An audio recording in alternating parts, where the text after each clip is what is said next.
সিলভারতে যেটা আমরা ডিসকাস করছিলাম যে এখানে যে ফলস ব্রেকআউট, তো এটার জন্য এই যে স্ট্রাকচারটা রয়েছিল, এই স্ট্রাকচারেতে একটা কারেকশন পার্ট হয়েছিল। এবার এই যে কারেকশনটা আছে না, দেখুন একটা দুটো থ্রিটা লেগ মানে সবইতেই হয়েছে, এবং এই জায়গাটা একটা পাঁচটা কমপ্লিট হচ্ছে।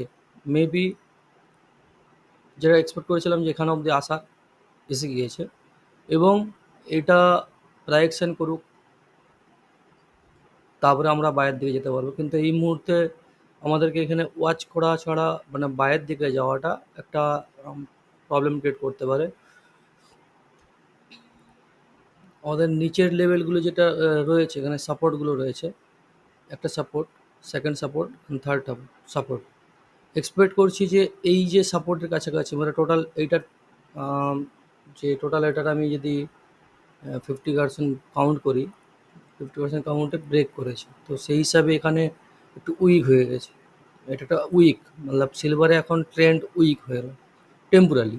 লঙ্গার টাইম ফ্রেমে বুলিশ আছে, কিন্তু টেম্পোরালি যেটা আমাদের যে এটা আছে মতলব ওটা হচ্ছে তোমার টেম্পোরালি এখন উইক।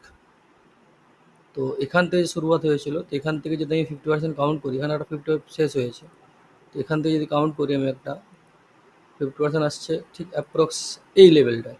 এই লেভেলটা আসলে একটা বাইরের দিকে যেতে পারি, বা এখানে একটা প্রাইজেকশন বানালে তবে আমরা বাইরের দিকে যেতে পারবো।